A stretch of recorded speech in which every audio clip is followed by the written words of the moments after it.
Bien le bonjour. Après avoir testé le tout dernier stabilisateur de chez DJI, l'Osmo Mobile 6, j'aime bien proposer une vidéo d'exemple de plans qu'on peut réaliser avec. C'est la troisième vidéo de ce genre sur la chaîne. Je vais donc essayer de ne pas me répéter et sache qu'il existe du coup 2 vidéos précédentes à celle-là sur le même sujet, c'est-à-dire des idées créatives, des idées de plans à utiliser avec un stabilisateur. La plupart des idées qu'on va voir ici fonctionnent évidemment avec tous les stabilisateurs, sauf peut-être une ou deux qui vont exploiter la molette de focus de l'Osmo Mobile 6. Mais le but de la vidéo, c'est avant tout de donner des pistes de créativité.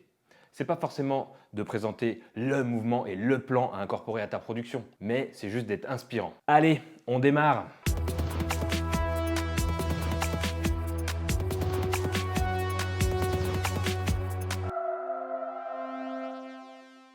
Alors, pour le premier mouvement, j'ai voulu reproduire une scène d'un film que j'adore, La La Land.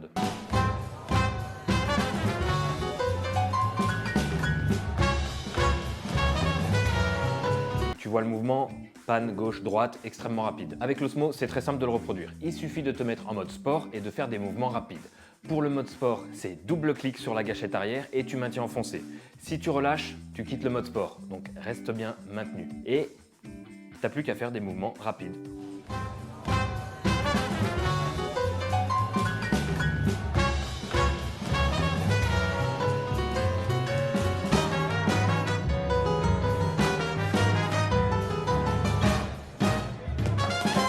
Attention à ne pas être trop brusque parce que l'Osmo Mobile peut décrocher. Il ne faut pas être trop violent. Il faut être ferme et fondant en fait. Enfin, ferme et rapide, mais pas brutal. Le second mouvement, j'en avais déjà parlé dans des précédentes vidéos, c'est passer avec la caméra dans des endroits exigus. Ça crée une sensation de relief et de vitesse que j'aime bien. C'est une belle mise en scène, mais l'idée ici, c'est d'être deux. Se passer la perche en pleine action pour avoir un mouvement encore plus ample, encore plus impressionnant.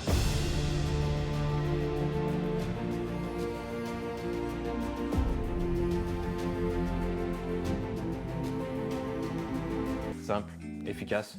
Il faut juste être bien coordonné et essayer de ne pas donner un à-coup ou un petit ralentissement dans l'Osmo lorsque tu fais le passage à ton collègue. Tu peux te mettre en mode perche, ça peut aider, et il faudra bien saisir le manche ou alors la perche, mais surtout pas les moteurs. Sinon ça bug. Ma troisième proposition est super simple, pas la plus originale, mais ça rend bien à chaque fois. C'est suivre de côté un sujet en marchant, cadrage assez proche du visage.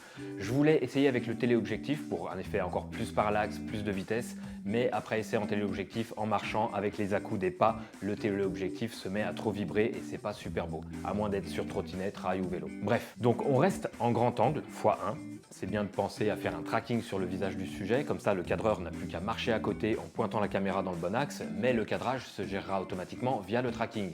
Et surtout, je te conseille un bon petit tournage en 60 images secondes, de manière au montage à passer en 30 images secondes.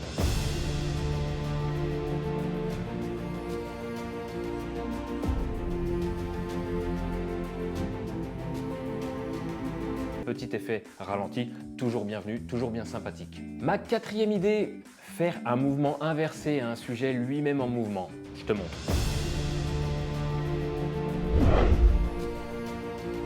Le tout est d'aller à contresens du mouvement du sujet, avancer vers lui lorsqu'il avance vers toi, une rotation sur le côté pour pas lui rentrer dedans, évidemment, tout en le cadrant, et reculer de lui lorsqu'il s'éloigne. Oublie le tracking, mets-toi plutôt en mode sport, ça sera encore plus réactif pour la rotation sur le sujet.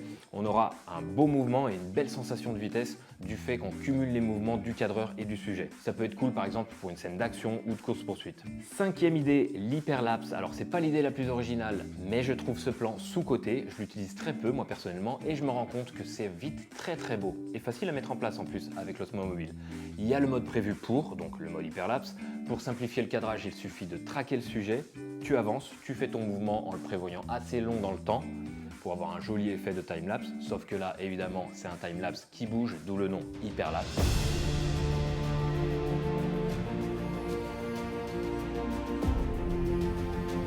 Le seul défaut ici du mode hyperlapse, c'est que tu peux sortir que du Full HD, donc du 1080, pas de 4K. Un peu pénible, c'est dommage. Mais bon, bien maîtrisé et selon l'objectif de ta vidéo, ça reste un bon mouvement à connaître. Sixième proposition, l'idée ici est simple. Profitez de la possibilité de régler en manuel le focus avec la molette pour faire un travelling qui fait découvrir un décor. On démarre sur un premier plan très proche de manière à avoir un maximum de bokeh et délicatement, on fait un petit travelling sur le côté et avec la molette, on vient changer le focus pour avoir le point sur l'arrière, sur le décor, pour un effet de révélation. Moi j'aime bien ici aussi le faire en 60 images secondes pour ralentir au montage.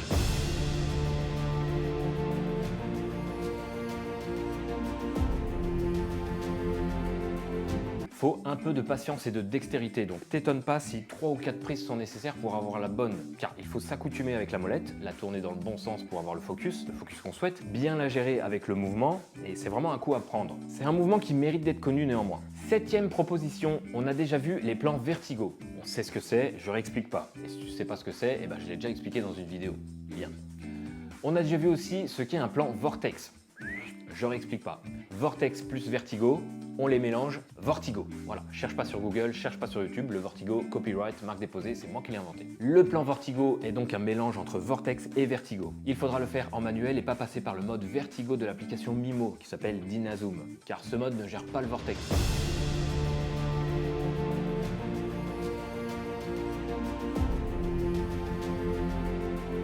C'est très simple en fait pour réaliser. Tu fais un mouvement linéaire et constant sur un sujet tout en appliquant une rotation vortex. Et au montage, tu appliques un zoom-dézoom sur le plan, inverse au mouvement fait au tournage. Donc c'est-à-dire que si tu avançais au tournage, tu dézoomes au montage. Et si tu reculais au tournage, tu zoomes au montage. Terminé.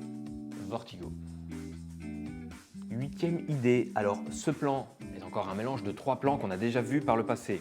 Le travelling ras-le-sol qui crée une sensation de vitesse. Le vortex pour le côté mystérieux, perte de repère. Et un mouvement de grue pour le côté découverte. Il suffit de se mettre en mode perche et réaliser un ras-le-sol au démarrage. La subtilité, c'est qu'on va se mettre en mode vortex pour faire une rotation. Et on fera une demi-rotation pour passer d'un plan penché à un plan droit, avec une remontée, telle une grue, et ainsi créer dans la scène comme une révélation avec un soupçon de suspense, de malaise.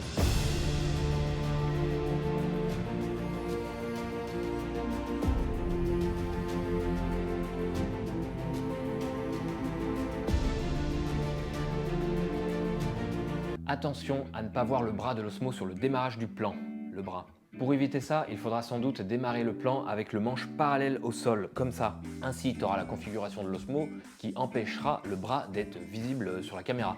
Et tu feras ton mouvement tout en réalisant une petite rotation grâce au joystick. Au besoin, je précise, la vitesse de rotation est paramétrable dans l'application Mimo. Neuvième idée, pour ce mouvement, on va encore faire du vortex mais en changeant de point de vue. On va regarder en haut. Je te montre.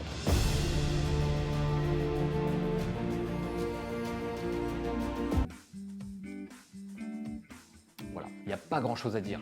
Tu fais un vortex en pointant vers le haut. Évidemment, si le décor s'y prête, filme pas un ciel tout bleu, mais pense à regarder en haut parfois, c'est très joli et un petit vortex, ça mange pas de pain. Pour un vortex bien long, pense bien à te mettre bien parallèle au sol, donc horizontal. Comme ça, il aura plus de marge de manœuvre pour vortexer. Et enfin, 10e idée, le vertigo mélangé à un jeu sur le bokeh, donc un focus, donc un verticus. Verticus. Tu fais manuellement un vertigo. On connaît, on sait faire, maintenant, merci. Et tu viens avec ta molette de focus rendre la scène de plus en plus nette en partant d'une scène floue ou inversement. Le côté focus crée une révélation de la scène, le côté vertigo crée une sensation déstabilisante avec les proportions dans le cadrage qui changent.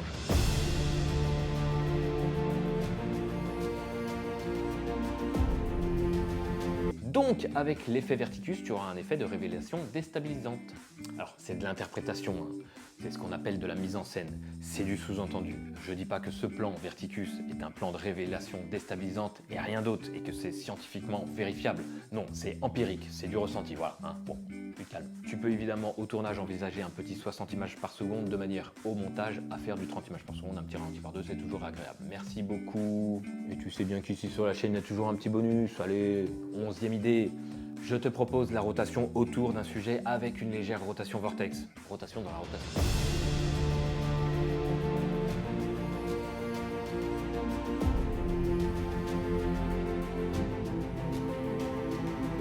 Là par contre, va falloir gérer ta rotation autour du sujet en manuel. Le tracking ne fonctionne malheureusement pas en mode vortex, c'est dommage. Tu te mets à rotater autour d'un sujet et en même temps, tu mets un petit coup de vortex avec le joystick. N'hésite pas à baisser la vitesse du vortex parce que c'est pas forcément beau quand on a un mouvement trop franc, trop prononcé. Hein, restons sobres les amis. Et ici, comme d'habitude, un petit 60 images par seconde. Écoute, il y a un petit côté épique. Et 11 idées, c'est pas mal, hein. Mais 12, allez, c'est encore mieux. Avec la perche, on peut faire un mouvement de grue, on l'avait déjà vu. Eh bien, mélangeons ce mouvement avec une rotation autour d'un sujet pour un plan épique, héroïque. Tu te mets en 60 images secondes pour un petit ralenti bienvenu, avec une bonne musique, c'est ultra bingo.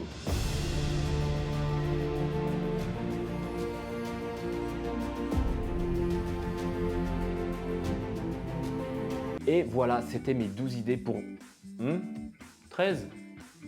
Allez, 13. Un mouvement super bien pour dynamiser une scène tout en montrant une action, c'est suivre l'objet utilisé au centre de la narration. Imaginons un personnage qui prend une pomme pour la déposer ailleurs. Cadrage sur la pomme, tracking dessus, et tu accompagnes le mouvement avec l'osmo. Le tracking se charge du cadrage et tu as un plan stylé qui sort. Hop, terminé, merci, au revoir.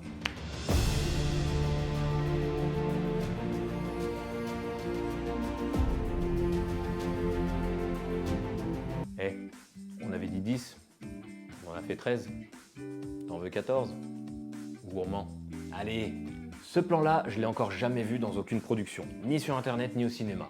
Alors je dis pas que je l'ai inventé, j'imagine bien que je suis pas le premier et il doit bien exister quelque part vu que c'est juste une combinaison entre un vertigo et une rotation. L'avertition. Donc on sait ce que c'est le vertigo, c'est bon, on n'y revient pas. On voit aussi la rotation. La seule difficulté ici, c'est d'allier un mouvement de rotation avec un mouvement de recul sur le sujet le plus régulier possible. Si la vitesse à laquelle tu recules ou t'approches de ton sujet n'est pas régulière, ça le fera pas. Donc sois rigoureux et précis et ça le fera.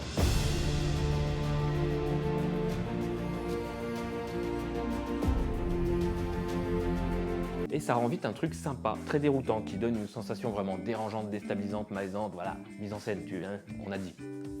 Du coup, t'en veux une 15e? Eh ben, j'ai plus d'idées. Par contre, un grand merci à mon pote Anto, qui m'a aidé à la caméra et qui m'a fait toutes les prises à l'Osmo Mobile pour ce test. Et il m'a proposé une idée sur place, donc je te la mets. 15 idées alors qu'on était parti sur 10.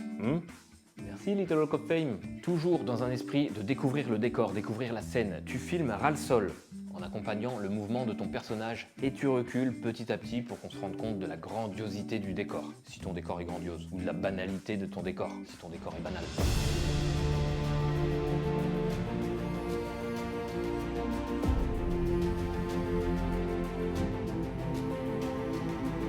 Le bon 60 images par seconde est toujours appréciable, hein. Et pense bien, évidemment, quand tu fais des ras-le-sol, que l'Osmo Mobile est capable de ras-le-solter, hein, si tu inverses. Voilà. Bon, j'imagine que maintenant qu'on est lancé, tu t'attends à une 16e idée. Logique. Eh ben non, là j'en ai marre. Donc abonne-toi, like, commente, partage. Si tu as des questions, il y a les commentaires pour ça. Il y a Instagram, Twitter, TikTok, Facebook, la totale. Et si tu as des petites idées, eh ben, petit message en commentaire. Tu m'expliques ton idée et dans la prochaine vidéo, peut-être qu'on en parlera. Je sais pas moi. Allez, moi j'y vais, à plus.